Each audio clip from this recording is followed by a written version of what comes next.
여러분 432일이 뭔지 아십니까? 이사야 43장 21절입니다. 이 백성은 내가 나를 위하여 지었나니 나를 찬송하여 하심이라. 그런가 하면 고린도전서 10장 31절에 무엇을 먹든지 마시든지 하나님의 영광을 위해서 하라고 말씀합니다. 오늘 이 모임에 하나님 아버지 한 분만을 영광을 돌려드리며 우리 박수로 하나님께 영광을 돌리겠습니다. 이제 우리 성경을 보도록 하겠습니다. 요한복음 6장 1절에서 14절의 말씀, 저와 여러분이 한 목소리로 봉독을 하시겠습니다. 요한복음 6장 1절에서 14절의 말씀입니다. 같이 봉독하시죠. 그 후에 예수께서 디베라의 갈릴리 바다 건너편으로 가시매 큰 무리가 따르니 이는 병자들에게 행하시는 표적을 보았음이러라. 예수께서 산에 오르사 제자들과 함께 거기 앉으시니 마침 유대인의 명절인 유월절이 가까운지라. 예수께서 눈을 들어 큰 무리가 자기에게로 오는 것을 보시고 빌립에게 이르시되 우리가 어디서 떡을 사서 이 사람들을 먹이겠느냐 하시니, 이렇게 말씀하심은 친히 어떻게 하실지를 아시고 빌립을 시험하고자 하심이라.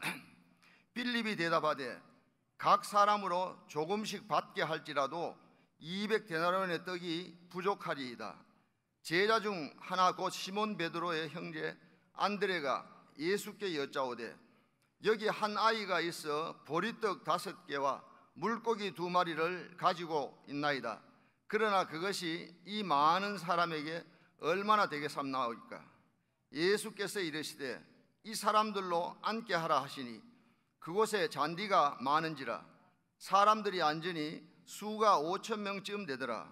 예수께서 떡을 가져 축사하신 후에 앉아 있는 자들에게 나누어 주시고 물고기도 그렇게 그들의 원대로 주시니라. 그들이 배부른 후에 예수께서 제자들에게 이르시되 남은 조각을 거두고 버리는 것이 없게 하라 하시므로 이에 거두니 보리떡 5개로 먹고 남은 조각이 12바구니에 찼더라.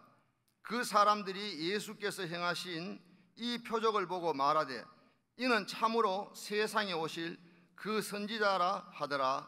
아멘. 사복음서에는 예수님께서 행하신 수많은 기적들이 언급되어 있습니다. 그런데 예수님의 기적 가운데 사복음서에 모두 기록되어 있는 기적이 딱 하나가 있습니다. 무엇이겠습니까? 답이 다 나와 있죠. 바로 오병이어의 기적, 오늘 본문에 있는 말씀입니다. 예수님의 십자가 사건과 부활의 사건이 사복음서에 언급되어 있는가 하면은 오병이어의 기적이 얼마나 중요했으면 사복음서의 기자들이 전부 언급을 했겠습니까? 요한복음에 나오는 최초의 기적이 2장에 가나의 혼인잔치에서 물이 변해서 포도주가 되는 사건입니다. 이것은 물이 변해서 포도주가 되는 질의 변화, 퀄리티, 질의 변화를 얘기합니다. 그런가 하면 오늘 이 본문 말씀에 보리떡 5개와 물고기 2마리로 5,000명을 먹인 오병이어의 사건은 양의 변화, 퀀티티, 즉 우리 예수님은 질과 양의 모든 것을 초월해서 기적을 베푸신 분이십니다. 이것은 예수님께서 행하신 기적 가운데 가장 많은 사람을 한꺼번에 이룬 경험한 기적이죠. 오늘 본문 말씀은 요한복음 6장입니다만은 사복음 전체를 아우르면서 오늘 말씀을 증가하고자 합니다. 먼저 기적이 일어난 상황을 한번 살펴보면은 누가복음 9장 12절과 13절에 이렇습니다. 날이 저물어 가매 12사도가 나와 여짜오되 무리를 보내어 두루 마을과 초원으로 가서 유하며 먹을 것을 얻게 하소서. 우리가 있는 여기는 빈들이니이다. 예수께서 이르시되 너희가 먹을 것을 주라 하시니 여짜오되 우리에게 떡 5개와 물고기 2마리밖에 없으니 이 모든 사람들을 위하여 먹을 것을 사지 아니하고서는 할 수 없음이니이다 하니, 언제 기적이 일어났습니까? 날이 저물어 가며라고 되어 있습니다. 저물어 간다는 것은 어두워 가는 것을 말씀하지 않습니까? 저물어 간다는 말은 낮이 다 가버렸다는 말씀이죠. 이것은 부정적인 의미를 담고 있습니다. 영어의 선라이즈와 선셋을 한번 생각해 보시면 그 이미지가 떠오를 겁니다. 선셋이 무엇입니까? 일출입니다. 동력의 해가 떠오르는 것을 생각하면 무언가 희망이 있고 기대가 잔뜩 부풀어 오르지 않습니까? 거기에 반해서 선셋, 즉 일몰입니다. 해가 서산에 뉘우뉘우지고 있는 무언가 낙담이 되고 아무런 것이 연상되지 않습니까?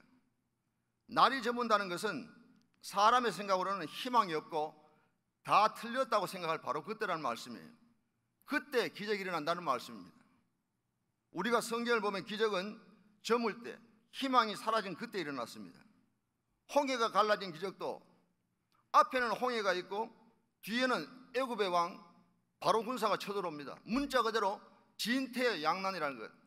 앞으로 나갈 수도 없고 뒤로 나갈 수 없는 꽉 막힌 그런 극한 상황, 어두운 상황에서 기적이 일어났습니다. 막바지에 기적이 일어났습니다. 저물어 갈 때 기적이 일어났다는 것을 상징적으로 말씀드리고 있습니다. 앞서 언급했던 가나의 혼인잔치에서 물이 변해서 포도주가 된 것은 언제 일어났습니까? 잔치집에 손님들이 밀어닥쳐서 포도주가 떨어져서 주인이 얼마나 당황하겠습니까? 그러할 때 기적이 일어났습니다. 이것은 최악의 상황에 이르렀을 때 기적이 나타나는 것을 말씀하고 있습니다. 때는 날이 저물어가는 시간 선셋입니다. 장소는 빈들입니다. 해가 서산으로 넘어가며 어둑어둑한 땅거미가 지는 황량한 들판입니다. 논밭이 있는 것도 아니고 과수원이 있는 것도 아니고 민가가 있는 것도 아닙니다. 문자 그대로 황량한 들판입니다. 먹을 것을 얻게 하소서. 모두가 다 허기가 져 있습니다. 무리를 보내 한두 사람이 아닌 수많은 사람이 모여들었습니다. 5천 명이나 되는 엄청난 숫자가 모여들었습니다. 그런데 우리 주님께서는 제자들에게 뭐라고 말씀하셨죠? 너희가 먹을 것을 주어라.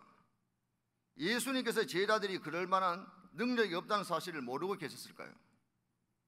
제자들이 아무리 애를 써도 구할 수 있는 것은 겨우 보리떡 5개와 물고기 2마리 뿐이라는 사실을 모르고 말씀하셨을까요? 아닙니다. 예수님께서는 모든 것을 다 알고 계셨습니다. 그럼에도 불구하고 예수님은 제자들에게 말씀하셨습니다. 너희가 먹을 것을 주어라. 이 얘기는 우리에게 무엇을 시사하고 있습니까?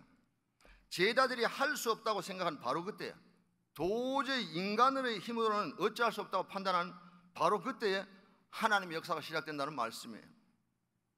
인간이 불가능하다고 판단 내릴 그때에 오히려 하나님의 기적의 역사는 시작되는 것입니다. 내가 할 수 있고 다른 사람도 할 수 있는 것은 그것은 기적이 아닙니다. 인간이 할 수 없는 것이 기적입니다. 우리 인간은 우리의 이성, 머리를 뛰어넘을 때 기적이라는 말로 표현합니다마는 모든 것을 하실 수 있는 하나님 편에서는 기적이 없습니다. 인간의 언어의 표현을 빌린다면 기적이라는 말로 미러클이라고 표현할 따름입니다. 다음 이 말씀을 한번 음미해 보시기 바랍니다. 인간의 끝이 하나님의 시작이다. 인간의 끝이 하나님의 시작이다. 여러분, 성경에서 아까 제가 432일 얘기했습니다마는 333이라고 들어보셨습니까? 물론 이 숫자는 제가 붙여보았습니다. 이 333은 기도에 관해서 아주 중요한 성경 구절입니다.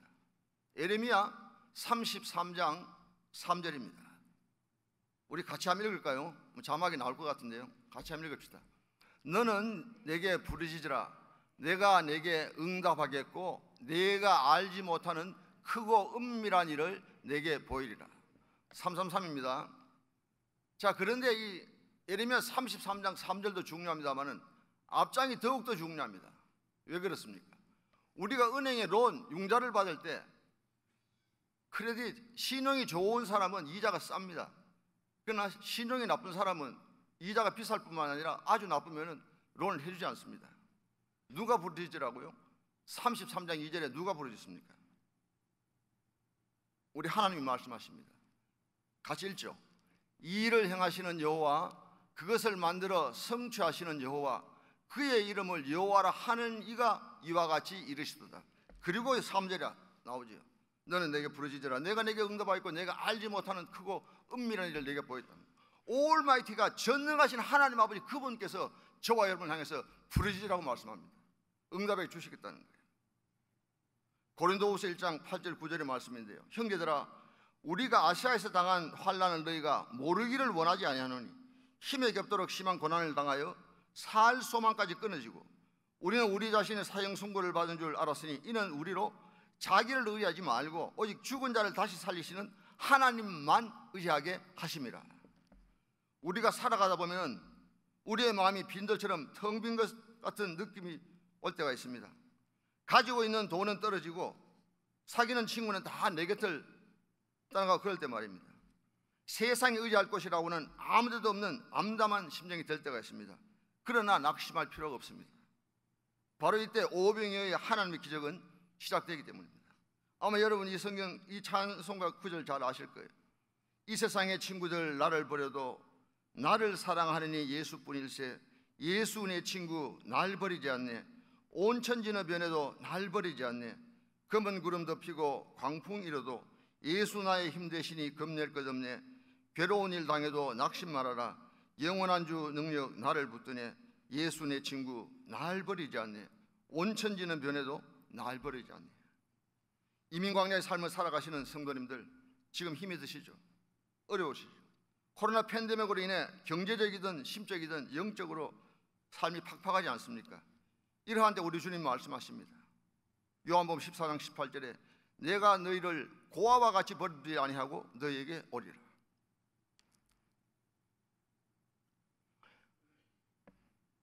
한 번은 어떤 권사님 저보다 훨씬 연배십니다. 저한테 이런 말씀을 합니다. 자기는 매일 프랑스어 성경을 쓴다고 말씀하시더라고요. 그분이 어느 대학교 프랑스어과 나온 걸 제가 얘기를 들었습니다. 자기는 프랑스어를 쓴대요. 매일 성경을 쓴대요. 그런데 저보고 목사님 이사야 41장 10절 아시죠? 제가 압니다. 제가 그 성경 구절 그 구절은 암송을 하는데요. 개역 개정하고 옛날 개혁한 걸 조금 내용은 똑같은데 좀 조사하는 게 조금 다릅니다만 제가 성경 구절 그 구절 암송합니다. 그래서 그분이 묻더라고요. 목사님 이사야 41장 10절 아시죠? 안다고. 그러면서 그분이 어떤 얘기를 하냐면 목사님 프랑스어 성경을 쓰다 보니까 이사야 41장 10절에 의로운 오른손으로 너를 붙들리라가 아니라 마지막에 의로운 승리의 오른손으로 너를 붙들리라고 승리라는 단어가 있습니다라고 얘기하더라고요. 그래서 제가 영어 성경을 찾아보았습니다. 혹시나 여러분 시간이 되시면요 영어 성경의 번역을 보시고 싶은 분은 BibleGateway.com BibleGateway.com 거기에 치시면은 영어 성경 번역에 있는 것이 쫙 여러 것이 나옵니다. 킹 제임스 버전 나오고 NIV도 나오고요. 그래서 제가 그 성경을 찾아봤어요. 그러니까 55개를 찾았는데 19곳에 빅토리어스라는 단어가 나오더라. 영어 성경에 의로운 승리의 오른손을 너를 붙들이라는 말씀이에요. 이사야 41장 10절입니다. 두려워하지 말라. 내가 너와 함께함이라. 놀라지 말라. 나는 내 하나님이 됨이라. 내가 너를 굳세 가리라. 참으로 너를 도와주리라. 참으로 나의 의로운 승리의 오른손으로 너를 붙들이라고 말씀하고 계십니다. 요한복음 16장 33절은 마지막 절인데요. 거기 보시면 우리 주님의 말씀입니다. 세상에서 너희가 환난을 당하나 담대하라. 내가 세상을 이겨노라고 말씀합니다. 거기 보니까 I have overcome the world라고 되어 있더라고요. 내가 세상을 overcome 극복했다는 겁니다. 승리했다는 겁니다. 무슨 말씀입니까? 예수님께서 십자가와 죽음으로 끝난 삶이 아니라 부활로서 모든 것을 극복하고 승리했다는 말씀입니다. 예수 믿는 사람은 부활과 승리라는 답 앤서를 가지고 있는 사람입니다. 답을 가지고 있는 사람이 뭐가 두렵습니까? 그런 사람은 세상이 감당하지 못한다는 말씀이에요. 주님 안에서 자기 정체성을 가지고 자긍심을 가져야 됩니다. 교만하라는 얘기는 절대로 아니죠. 우리의 현실이 빈들과 같이 황량하고 저물어가는 때와 같이 아무리 어렵고 힘들지라도 그것 때문에 낙심하고 사로잡힐 필요가 없습니다. 바로 그때 하나님의 역사는 출발하기 때문입니다. 바로 그때 오병이어의 기적의 역사는 시작되기 때문입니다. 두 번째 기적은 현재 있는 것을 통해서 일어납니다. 성경에 있는 모든 기적은 작은 것이라도 현재 가지고 있는 전부를 내어놓을 때 일어났습니다. 우리는 흔히 기적은 하늘에서 뚝 떨어지는 것을 생각합니다. 그렇지 않습니다. 우리의 손에서 이루어집니다. 과거나 미래의 것이 아니라 현재 있는 것으로 이루어집니다. 한 아이가 가지고 있는 것은 보리떡이요 물고기는 갈릴리 바다에서 그물로 잡은 것입니다. 그것을 가지고 5천 명을 먹이셨다는 말씀이에요. 예수님께서 제자들에게 떡을 사다 주어라고 말씀하지 않았습니다. 마가복음 6장 38절에 이르시되 너에게 떡 몇 개나 있는지 가서 보라 하시니 알아보고 이르되 떡 5개와 물고기 2마리가 있더이다 하거늘. 우리 주님 물으셨습니다. 현재 내게 있는 것이 무엇이냐고. 그것을 가져오라고 말씀합니다. 우리는 종종 이런 생각을 하죠. 지금은 가지고 있는 것이 없으니 장차 벌어서 내 소원이 만족한 만큼 이루어졌을 때 가지고 나가리라고. 그러나 우리 주님은 제자들에게 내일 가져오라고 말씀하지 않았습니다. 장차 성공해서 가져오라고 말씀하지 않았습니다. 하나님은 우리에게 기적을 이루시고 하실 때는 지금 현재 내게 있는 것으로 가져오라고 말씀하고 계십니다. 시돈 땅 사르밧 과부에게 하나님의 종 선지자 엘리야가 물었습니다. 내 손에서 떡 하나를 나에게 가져오라고 얘기했습니다. 과부의 대답입니다. 떡이 없고 다만 통에 가루 한 움큼과 병에 기름 조금뿐입니다. 내가 나뭇가지를 주워다가 내 아들과 나를 위해서 먹고 음식을 만들어 먹으니 그 후에는 죽으리라는, 참 얼마나 슬픈 얘기입니까? 생사고가는 척박한 절박한 상황입니다. 엘리야가 그것을 나를 위하여 떡을 만들어 달라고 해서 그 과부가 순종했을 때 밀가루통과 기름통이 마르지 않는 기적을 처음 했던 것입니다. 오늘 하나님은 우리에게 주시는 것이 크든 작든 많든 혹은 보잘것없는 것이든 하나님께 소유권을 완전히 이전하라는 말씀이에요. 저와 여러분, 우리의 생명도 내 것이 아닙니다. 물질도 지식도 건강도 자녀도 우리가 가지고 있는 모든 것이 하나님의 것입니다. 하나님의 소유권을 인정하고 하나님의 회수권을 인정해 하나님께서 내놓아라, 내 것을 가지고 내가 가지고 있다고 하실 때 하나님 앞에 언제든지 즐겁게 바칠 수 있기를 바랍니다. 하나님 이미 이것을 소유하고 계신다는 사실을 인정하지 않고는 우리는 하나님 앞에 기적을 기대할 수가 없습니다. 자기가 먹으려고 가져온 보리떡 5개와 물고기 2마리를 하나님의 영광을 위해서 바치는 어린아이의 심정과 같이 오늘 하나님 앞에 이것을 내어놓아야 합니다. 지금 우리 손에 비록 보잘것없는 그 무엇이 있습니까? 이 작은 것을 우리 주님 손에 내어놓아야 합니다. 오늘 본문의 말씀처럼 이해 타산을 초월한 어린아이의 순수한 심정으로 비록 작은 것일지라도 주님 앞에 온전히 드릴 때 하나님의 능력의 역사는 나타나는 것입니다. 광야의 기적은 내 손에 있는 것에다 하나님의 능력이 가해질 때 이루어집니다. 우리가 가지고 있는 그대로를 예수 그리스도의 봉사의 재단에 바칠 때 그리스도께서는 우리를 통해 이런 이적을 행하십니다. 우리가 가진 것이 많고 적음의 문제가 아닙니다. 있는 그대로 드리면 우리 주님께서 뜻대로 요긴하게 사용하십니다. 주님의 수중에 있을 때는 작은 것이 큰 것이 되고 적은 것이 많은 것이 된다는 말씀이에요. 세 번째 기적은 감사하는 데서 시작됩니다. 요한복음 6장 오늘 11절에 보시면 예수께서 떡을 가져 축사하신 후에 앉아 있는 자들에게 나누어 주시고 물고기도 그렇게 그들의 원대로 주시니라. 여기에 축사라는 단어가 나오는데요, 우리가 축사하면은 귀신을 쫓아낸다는 그런 생각을 갖고 여기는 그게 아니에요. 감사한다는 말입니다. 공동 번역에 보면 감사의 기도를 올리신 다음 되어 있고 세 번역에 보면은 감사를 드리신 다음에, 현대인의 성경에는 감사 기도를 드리신 다음에, 영어 성경에 땡스라고 되어 있습니다. 귀신 쫓아내는 얘기가 아니고 감사한다는 얘기예요. 예수님께서 떡을 들어 축사하신 후에 예수님은 디베랴 광야에서 수많은 무리 앞에서 지극히 적은 보리떡 5개와 물고기 2마리를 들고 하나님 앞에 간절히 감사를 올렸습니다. 광야의 기적은 감사로부터 시작합니다.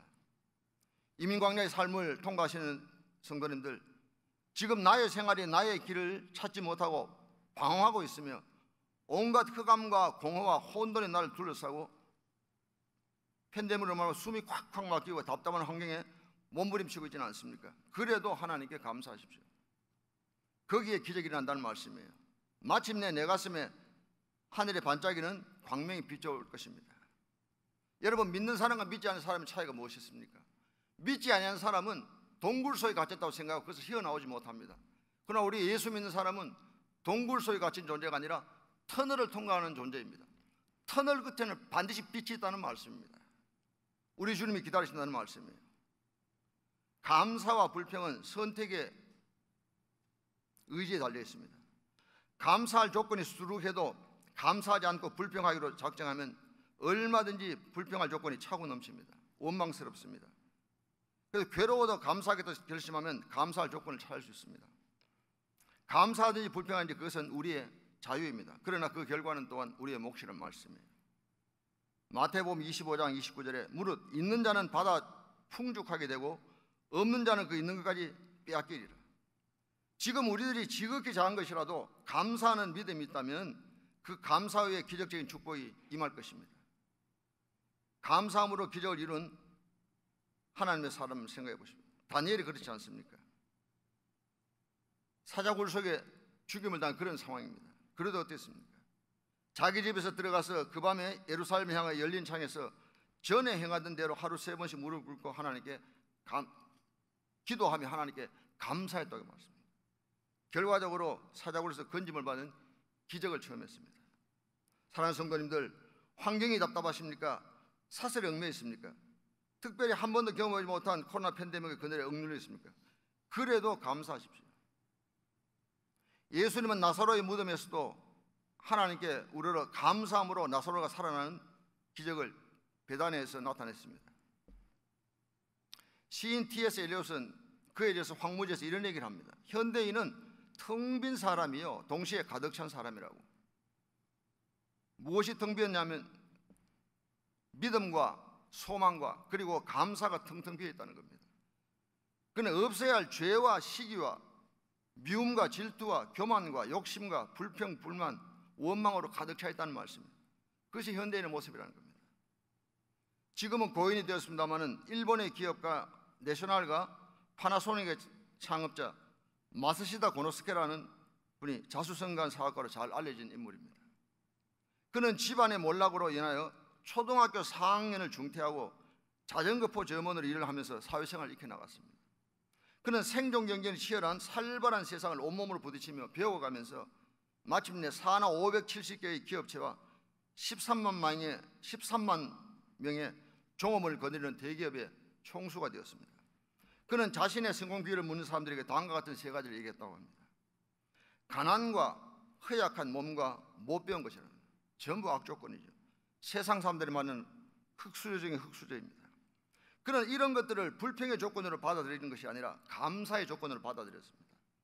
가난했기 때문에 부지런히 일했고 몸이 허약했기 때문에 건강의 소중함을 알아 항상 운동에 힘썼고 못 배웠기 때문에 세상 모든 사람을 스승으로 알아 열심히 배우며 노력했습니다. 저는 여태껏 살아오면서 겸손한 자를 싫어하는 사람을 단 한 사람도 보지 못했습니다. 그리고 교만한 자를 좋아하는 사람도 단 한 사람도 보지를 못했습니다. 그러므로 우리 삶의 덕목 가운데 겸손이 으뜸이라 해도 과언이 아닐 겁니다. 마스시다 고노스케는 수시로 직원들에게 이런 얘기를 했다고 합니다.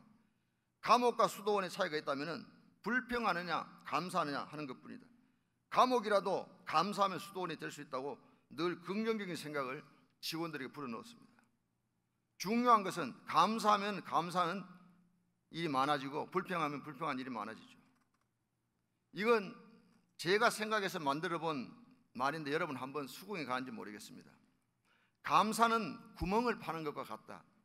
구멍을 크게 파면 팔수록 커지는 것처럼 감사는 감사할수록 눈덩이처럼 감사가 불어나는 것이다. 수긍이 가는지 모르겠습니다. 감사하는 영혼은 아름다운 영혼이며 감사하는 사람은 향기로운 사람입니다. 꽃보다 아름답고 향기로운 것이 감사라는 말씀이에요. 이처럼 긍정적인 사고와 감사의 삶을 살아감으로 말미암아 살아계신 하나님을 체험하며 그 하나님을 전파하시는 저와 여러분 되시길 바랍니다. 우리가 오늘 토요일 새벽기도 왔습니다마는 주일 교회 오실 때 흙을 밟아본 사람이 있습니까? 아마 흙을 밟아보신 분은 아무도 안 계실 거예요. 차를 타고 오면서 프리웨이나 로컬 도로 할 것 없이 도로 포장 아스팔트가 쫙 깔린 길을 달려왔을 겁니다. 그게 그냥 된 길, 도로가 아니지 않습니까? 먼저 이민 온 사람들, 그들이 중국인이든 흑인이든 히스패닉이든 백인이든 이들의 수고하고 희생한 열매를 아무런 노력도 대가도 없이 지불하지 않고 우리가 값없이 공짜로 혜택을 보고 있는 것 아니겠습니까? 이것이 은혜이고 이것이 감사가 아니고 무엇이겠습니까? 미국에 온 것 감사하십시다. 있는 것에 감사하십시다. 받은 것에 감사하십시다. 주신 것에 감사하십시다. 작은 것에 감사하십시다. 왜냐하면 감사는 바로 그 자리에서 기적의 역사가 일어나기 때문입니다. 혹자는 감사는 기적의 선봉이라고 했습니다. 한 익명의 사람의 글을 되새겨 봅니다. 하나님, 때때로 병들게 하심을 감사합니다. 인간의 약함을 깨닫게 해주기 때문입니다. 고독하고 외로운 것도 감사합니다. 그것은 하나님과 가까워지는 기회가 되기 때문입니다. 일이 계획대로 안 되고 틀어주신 것도 감사합니다. 그래서 저희 교만이 깨어지기 때문입니다. 돈이 없어 사고 싶은 것도 마음대로 못 사게 하신 것도 감사합니다. 눈물 젖은 빵을 먹는 심정을 이해할 수 있기 때문입니다. 자식들이 공부를 기대만큼 하지 않고 아내가 미워지고 부모와 형제들이 짐스러울 때도 감사합니다. 그래서 그들이 저의 우상이 되지 않기 때문입니다. 때로는 허물을 느끼거나 몸이 늙고 아프게 하심도 감사합니다. 영원을 사모하는 마음을 가져가기 때문입니다. 불의와 부정이 득세하는 세상에 태어난 것도 감사합니다. 하나님의 의를 사모하기 때문입니다. 제게 잘못하고 저를 비방하는 사람도 있게 하심도 감사합니다. 그럴수록 더욱 겸손해지고 더욱 노력하기 때문입니다. 오늘 밤 잠 못 이루고 뒤척이 하신 것도 감사합니다. 그래서 병들고 고통받는 이웃들을 위해 기도할 수 있기 때문입니다. 하나님, 그럼에도 불구하고 모든 일에 감사할 수 있는 마음을 주신 것을 더욱 감사합니다. 마지막으로 기적은 나누어 줌으로 일어났습니다. 오늘 본문 11절에 예수께서 떡을 가져 축사하신 후에 앉아있는 자들에게 나누어 주시고 물고기도 그렇게 그들의 원대로 주시니라. 어린아이가 먹을 도시락을 예수님께 바쳤습니다. 보잘것없는 것이지만 예수님은 그것을 받으시고 감사하셨습니다. 그리고 제자들에게 나누어 주었습니다. 또 제자들은 그것을 받아서 그곳에 있는 모든 무리들에게 나누어 주었습니다. 그러할 때 모든 사람 배불리 먹고 12바구니 남는 조각을 거두게 됐습니다. 그렇게 해서 황량한 벌판이 기쁨의 자리, 축제의 장소로 바뀌었습니다. 만약에 제자들이 그것을 나누어 주지 않았다면 어떻게 됐을까요? 기껏해 12사람만 배를 채웠을 것입니다. 그러나 그곳에는 나눔이 있었습니다. 그렇기 때문에 모든 사람들이 다 함께 은총의 자리에 참석할 수 있습니다. 하나님께로부터 받은 것을 나누어 주면은 늘어나지만 혼자 가지고 있으면 있는 것마저 빼앗깁니다. 우리는 궁극적으로 모든 것의 소유자가 아니고 맡은 자, 청지기에 불과한 자임을 한순간도 놓쳐서는 되지 않겠습니다. 결코 우리는 주인이 아닙니다. 우리가 받은 것 중에 하나님께로부터 오지 않은 것 단 하나도 없습니다. 고린도전서 4장 7절에 누가 너를 남달리 구별하였느냐? 내게 있는 것 중에 받지 아니한 것이 무엇이냐? 내가 받았은지 어찌하여 받지 아니한 것 같이 자랑하느냐? 우리 주님도 저와 여러분을 위해서 당신의 살과 피를 찢기시고 흘리시고 우리를 구원해 주셨습니다. 저는 서울서 신학교를 졸업하고 부산에서 전도사로 사역을 하다가 미국에 와서 목사 안수를 받았습니다. 부산에 저희 신학교 동기 동창들이 한 5명 있었는데 전도사로 사역을 했습니다. 한 번은 저희들 아버님 연배 되시는 선배 목사님께서 저희 동기들 6명을 당신 교회로 부르셨습니다. 교회 이름이 무엇이냐면 부산 동래중앙교회, 그 목사님은 신동혁이라는 담임 목사님입니다. 저희 아버님 연배 되시는 분이신데 선배 목사님이십니다. 그러면서 한 5시간 그 교회에서 시간을 가졌는데 저희들 젊은 전도사들이 가슴이 뜨거워서 견딜 수 없을 그런 정도였어요. 한 예를 들어봅니다. 그 교회가 창립 30주년이 간 넘었다는 겁니다. 근데 그분이 개척하신 목사님은 아니시고 청빙에 오셔가지고 교회를 부흥성시켰을 모양이에요. 그래서 교육관을 짓지 않으면 학생들을 수용할 수 없을 정도로 교회가 차고 넘쳤습니다. 그래서 교회 주위에 땅을 구입해서 교육관을 건립하기로 결정을 했습니다. 그런데 땅 주인이 그 소식을 듣고 욕심을 부려서 땅값을 아주 높게 책정을 했습니다. 도저히 그 교회 예산으로서는 그 땅을 구입할 수가 없었습니다. 결과적으로는 교육관 짓는 것을 포기할 수밖에 없었던 것입니다. 그래서 그 신동영 목사님께서 어려운 가운데 기도하시면서 이런 생각이 들더라는 겁니다. 교회가 30주년을 넘어가면서 여러분 한 세대는 원 제너레이션이 30년 아닙니까? 그 세대 카드 세자를 10자 3개 모은 거죠, 한자에. 그러면서 이분이 이런 생각을 기도하는 가운데 들더라는 거예요. 신 목사님께서 교회에 5가지 사역과 사명이 있죠. 아마 우리 그루터기 성공 하신 분들은 잘 아실 거예요. 예배가 있고 교육이 있고 교제, 펠로십, 이게 친교죠. 봉사가 있고 또한 선교, 전도, 이 같은 영역입니다. 이 5가지가 있는데, 그러면서 이 목사님 이런 생각을 했습니다. 교육관을 세운다. 교육이라는 것은 성인이나 어린 자녀나 학생들을 내적으로 머추리티 성숙을 위해서 교육이 반드시 필요한 거죠. 교회에서 반드시 필요한 겁니다. 그러나 이 교육관을 지을 수도 없고 교육에 대한 문제가 이제는 소홀할 수밖에 없는 그런 상황이 된 거예요. 하는 수 없이 교육관 짓는 걸 포기하고 어떤 생각을 하셨나? 교회가 왜 존재합니까? 선교와 전도라는 것은 100% sacrifice, 희생을 요구합니다. 예를 들면 단기 선교를 간다고 하면은 평신도들이 휴가 낸 그 날짜를 봉사를 가야 돼요. 물질 받죠, 시간 받죠, 기도하고. 그러니까 선교와 전도라는 것은 교회 안하고는 전혀 상관이 없고 밖을 향해서 100% 희생하는 겁니다. 교회가 왜 존재합니까? 우리 주님은 자기를 위해서 사신 분이 아니고 저와 여러분 타다를 위해서 사시다가 돌아가신 분이에요. 아울리치 교회는 철두철미하게 being for others, 타다를 위해서 존재하는 것이 교회입니다. 여러분 아멘이십니까? 타다를 위한 기관이 바로 교회라는 거예요. 그러면서 이 목사님께서 결과적으로 교육관은 포기하고 경상남도 양산 공단에 개척교회를 하기로 마음을 먹었습니다. 개척교회를 하되 선교비를 한 달에 조금씩 주는 그런 게 아니고 부산에 있는 예산을 가지고 그 양산공단에 예배당을 건물할 수 있잖아요. 결과적으로 예배당 건물도 구입하고 목회자가 전적으로 목회에만 전념할 수 있도록 풀리 서포트를 하는 것에서 반듯한 온전한 개척교회를 시작한 거예요. 그래서 교육은 포기해버렸어요. 아하, 그런데 큰일이 났습니다. 누가 큰일 났을까요? 이 땅 주인이 큰일 났는 거예요. 자기는 땅을 비싼 값에 팔려고 욕심을 부리다가 교회가 땅을 사는 것을 아예 포기해버렸기 때문에 이젠 자기가 땅 팔 일이 요원하게, 땅을 파는 일이 요원하게 된 거예요. 결과적으로는 땅을 구입하게 됐다는 겁니다. 그분이 욕심을 부렸다가 교회가 부당하게 또 싸게 구입해서는 되지 않고 정당한 가격에 땅을 구입했어요. 결과적으로 말씀드리면 교육관을 지으려고 했는데 교육관은 포기됐는데 결과는 어떻게 됐냐? 생각지도 않은 개척교회를 하게 되고 보너스로 교육관도 세우게 되었다는 말씀입니다. 저는 그 말씀을 들으면서 다음에 성경 구절이 저희 뇌를 스쳐갔습니다. 이사야 55장 8절 9절의 말씀입니다. 이는 내 생각이 너희의 생각과 다르며 내 길은 너희의 길과 다름이니라. 여호와의 말씀이니라.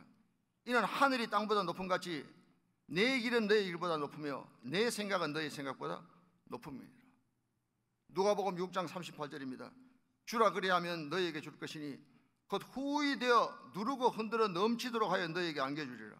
너희가 헤아리는 그 헤아림으로 너희도 헤아림을 도로 받을 것이니라. 로마서 8장 28절. 여러분 잘 아시는 성경 구절이에요. 우리가 알거니와 하나님을 사랑하는 자 곧 그 뜻대로 부르심을 입은 자들에게는 모든 것이 합력하여 선을 이루느니라. 자, 이 세 가지 성경을 전부 아우르는 성경 구절이 딱 하나 있습니다. 히브리서 4장 12절입니다. 우리 같이 한번 읽어보십시다. 시작. 하나님의 말씀은 살아있고 활력이 있어 좌우의 날선 어떤 검보다도 예리하여 혼과 영과 및 관절과 골수를 찔러 쪼개기까지 하며 또 마음의 생각과 뜻을 판단하느니. 하나님의 말씀대로 살면 이런 결과가 주어진다는 말씀입니다. 이상과 같은 생각을 가지고 계시는 선배 목사님을 통해 말씀을 대여섯 시간 듣고 있던 저희 동기들이 얼마나 가슴이 뜨거운지 모릅니다. 그런 생각을 아직 가지고 인격적으로 그런 분이 말씀하니까 그냥 저희들 젊은 전도사들에게 배워온 거예요. 이런 하나님의 마음에 합한 선배 목사님 말씀 들으면 또 다른 한 분의 목사님이 생각이 났습니다. 지극히 개인적인 말씀입니다만은 제가 고등부 시절 저희 고등부를 담당하셨던 목사님이 여자 고등학교 교목 목사님이신 김영환이라는 목사님이셨습니다. 지금으로부터 한 50년 전이기 때문에 아마 그분이 지금 제 나이보다는 조금 어렸던 것 같아요. 결과적으로 살아계셨으면 100살이 넘는 분이에요. 아마 하늘나라로 가셨을 생각합니다. 바로 그 김영환 목사님 말씀이 얼마나 신선한지, 귀한 목사님께 신뢰가 되는 것인지 모르겠지만 신선하다는 표현보다는 싱싱하다는 표현이 더 적나라할 것 같아요. 그게 적확할 것 같아요. 어린 제 눈에는 그런 분으로 투영이 되었습니다. 그래서 저는 고등부 어린 나이에 깨달음이 있었습니다. 젊어도 늙은 사람이 있고 늙어도 젊은 사람이 있다고. 지금 세상적으로 말하는 나이는 숫자에 불과하다는 그런 뜻이 아니라 영적으로 젊어도 늙은 사람이 있고 늙어도 젊은 사람이 있습니다. 여러분 각자는, 집에 계신 여러분이나 성전에 계신 여러분 각자는 어떤 부류의 사람입니까? 자문자답해 보시기 바랍니다. 나는 젊은 사람이다, 나는 늙은 사람이다. 손 한번 들어볼까요? 제한테 대답하지 마시고 하나님 앞에서 여러분 각자가 대답해 보시기 바랍니다. 그런 의미에서 이 세상에 계시지 않는 김영환 목사님이나 신동영 목사님이나 두 분 다 주님 안에서 영원한 청춘, 예수 그리스도의 푸르른 계절이 오기 위해 최선을 다하신 하나님의 신실하신 종들이었습니다. 신동영 목사님께서 하늘나라로 가셨어요. 그런 귀한 분들을 만나게 해주신 하나님께 무한 감사드립니다. 제가 전도사 시절에 있었던 부산 얘기를 했으니까 이제 목사가 된 미국 로스앤젤레스 얘기를 하고 말씀을 맺고자 합니다. 6.25 사변이 1950년에 발발하지 않았습니까? 그 어간 1950년대 초에 이곳 우리가 살고 있는 노스 할리우드에 거주하던 이사벨 데이비스라는 감리교 여성분에 관한 얘기입니다. 그녀가 아이를 낳다가 하반신이 마비가 되었습니다. 그녀는 보험을 들어놓았는데 이 사고로 큰 보험금을 받았습니다. 자신의 몸은 마비가 되어 점점 죽어가는데 이 돈으로 자신의 생명을 조금 연장하는 데 사용할 수도 있고 병원 특실처럼 좀 나은 병원 환경에서 지낼 자유도 있었습니다. 당시 그녀는 한국이라는 나라가 6.25 사변과 수많은 전쟁과가 길가에 벌어진 것을 알게 되었습니다. 보험금을 자기를 위해 사용하지 않고 한 번도 가본 적이 없는 저와 여러분의 조국 한국에 보냈던 것입니다. 당시 한국 복음선교에서 보내져서 이 보험금으로 부산에 과원이 세워졌습니다. 그녀는 이 일이 있고 난 1년 뒤에 하늘나라로 갔던 것입니다. 그녀의 장례식 때야 비로소 친지들이 그녀가 아무도 모르게 자신의 남은 치료비를 한국에 보내어 과원이 세워진 것을 알게 되었습니다. 이 과원이 1965년도에 학교가 되었습니다. 이사벨의 남편은 처음에는 아내의 생각이 이해가 되지 않았지만 자신도 하나님의 사랑을 깨닫게 되면서 학교를 증설하는데 자신의 전 재산인 6만 불을 보태 학교를 세우는데 이 일에 동참했습니다. 당시 6만 불입니다. 이 학교가 바로 노스 할리우드의 감리교 성도였던 이사벨의 이름을 딴 부산의 이사벨 여자 중고등학교입니다. 지금까지 약 2만 5천 명의 학생들을 기독교 정신으로 공부를 시켜 배출했고 지금은 남녀공학이 돼서 이사벨 고등학교 이름이 바뀌었습니다. 이 학교의 초대 이사장이 누구냐면은 제가 앞서 말씀드린 동네 중앙교회 담임 목사이셨던 신동영 목사님이시고 초대 교장이 신동영 목사님의 아내이신 유금종 사모님이십니다. 이사벨 고등학교의 재단의 이름이 무엇이냐면 사립학교는 학교 재단 이름이 있지 않습니까? 재단 이름이 복음학원 이사벨 고등학교입니다. 철두철미하게 복음으로 시작해서 복음으로 이제까지 달려온 학교입니다. 제가 이 말씀을 한다고 부산 동네 중앙교회 웹사이트로 들어가 보았어요. 그랬더니 금년에 교회 창립 67주년이 되었더라고요. 1954년에 창립이 됐어요. 신동영 목사님께서 그 당시에 자기가 섬기는 교회가 창립 30주년을 간 넘었다고 했을 때가 바로 31주년이었습니다. 그때 부산에 저희 신학교 동기동창 전사들을 초청해 주셨죠. 신동영 목사님께서 하늘나라로 가셨고 유금종 사모님도 교장을 은퇴하시고 지금은 이사벨 고등학교 재단인 복음학원의 2대 이사장으로 재직하고 계시더라고요. 계속해서 이 말씀을 준비한다고 유금종 사모님께서 기독교 방송에서 대담한 것을 들었습니다. 방송 인도자가 이런 질문을 하더군요. 이사벨 여자 중고등학교는 학교가 시작될 때부터 교가 부른 다음 꼭 연이어 부르는 찬송가 있다는데 무슨 찬송입니까? 유금정 사모님의 대답입니다. 예, 그렇습니다. 393장 오 신실하신 주 내 아버지입니다. 하나님은 어제나 오늘이나 영원토록 변함없으신 신실하신 하나님이 아니십니까? 이걸 학생들에게 처음부터 지금까지 읽혀주고 있습니다. 이런 내용의 대답이었습니다. 저희들도 동일한 심정으로 393장 찬송을 하나님께 올려드리겠습니다. 다 같이 395 신실하신 주 찬송을 부르겠습니다.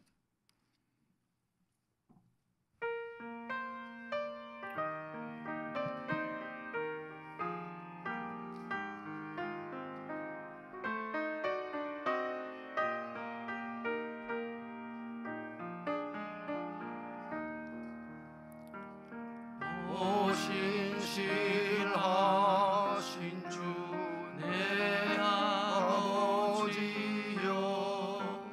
늘 함께 계시니 두려움 없네. 그 사랑 변찮고 날 지키시며 어제나 오늘이 한결같네. 오 신실하신 주, 오 신실하신 주, 날마다 자비를 베푸시며 일용할 모든 것 내려주시니 오 신실하신 주 나의 구주. 봄철과 또 여름 가을과 겨울 해와 달 별들도 다 주의 것. 만물이 주 영광 드러내도다.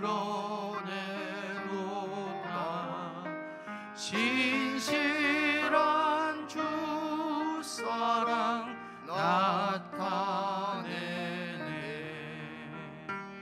오 신실하신 주, 오 신실하신 주, 날마다 자비를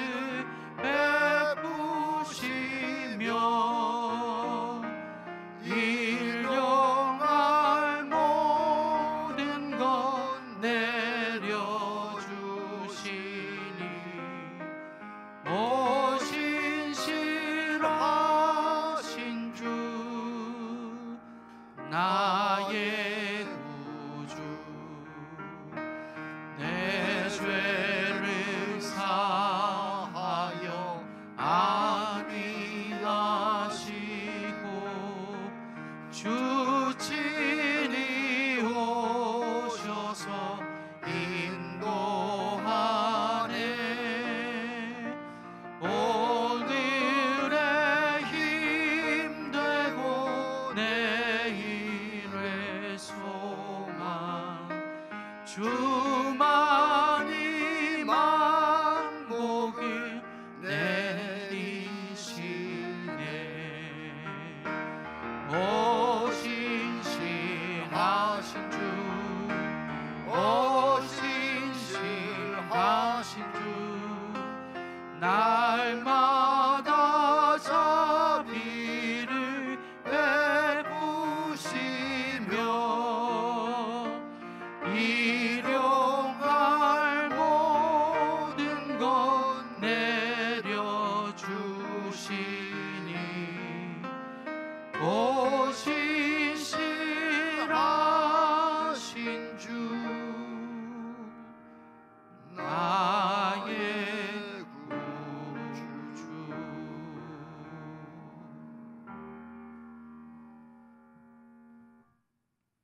고린도후서 10장 17절에 이런 말씀이 나옵니다. 자랑하는 자는 주 안에서 자랑할지니라. 사람을 자랑하는 것 아니지만 하늘나라로 가신 분도 있고 살아계신 분도 있지만 노스 하리우드의 이사벨 여사 4분과 부산의 신동영 목사님 4분과 그리고 대구의 김영환 목사님 모두 다 주님 안에서 너무나도 귀한 하나님 사람들 아니겠습니까? 요한복음 5장 24절에 내가 진실로 내게 이르노니 하늘의 밀이 땅에 떨어져 죽지 않으면 하늘 그대로 있고 죽으면 많은 열매를 맺느니라. 시편 126편 5절 6절입니다. 눈물을 흘리며 씨를 뿌리러 나가는 자는 기쁨으로 거두리로다. 울며 씨를 뿌리러 나가는 자는 반드시 기쁨으로 그 곡식단을 가지고 돌아오리라. 오늘 본문에서 나오는 결과가 어떠했습니까? 그곳에 있는 모든 사람들이 배불리 먹고 남은 조각을 거두고 그것을 통해 많은 사람들이 예수를 믿게 되었던 것입니다. 이사벨 여사 한 사람의 희생과 섬김을 통해 이사벨 여중고 고등학교를 수십 년에 걸쳐간 수많은 학생들이 예수님을 믿게 되었던 것입니다. 누가복음 6장 38절에 주라 그리하면 너에게 줄 것이니 곧 후히 되어 누르고 흔들어 넘치도록 하여 너에게 안겨주리라. 너희가 헤아리는 그 헤아림으로 너희도 헤아림을 도로 받을 것이니라. 사랑하는 성도님들, 심령 깊은 곳에 오병이어의 기적이 일어나기를 바랍니다. 섬기는 가정에, 자녀들의 학업에, 삶의 터전에 떼어도 부족함이 없고 언제나 남은 것을 나누어주고 베풀어주는 풍요로움의 역사가 날마다 차고 넘치며 하나님의 은혜의 통로로 영원히 쓰임받는 저와 여러분 되시길 주님의 이름으로 축원합니다.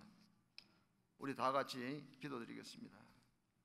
오늘 말씀을 생각하시면서 광야의 기적은 날이 저물 때 상황과는 상관없습니다. 인간의 빈들입니다. 인간의 한계점이요. 기적은 또한 현재 있는 것에 통해서 역사하십니다. 비록 보잘것없는 것이지만 하나님께 영광에 사로잡힐 기적은 나타납니다. 나의 생명과 손과 발, 나의 음성, 나의 보아, 나의 시간 모두 하나님의 것입니다. 또 감사하는 데서 기적은 나타납니다. 똑같은 상황에서 감사할 수 있고 불평할 수 있습니다. 우리는 동굴 속에 갇힌 존재가 아니라 터널을 통과한 존재입니다. 감사는 if라는 감사, 만약이라는 if와 because 뭐뭐 때문에 in spite of 그럼에도 불구하고 지난주 우리 담임 목사님 그리 아니하실지라도 어떤 조건을 위해 걸지 않습니다. 그런 감사, 기적이 일어납니다. 기적은 나눔을 통해서 일어납니다. 우리 오늘 말씀을 생각해서 하나님께 기도하겠습니다. 우리 통성으로 다 같이 기도하겠습니다.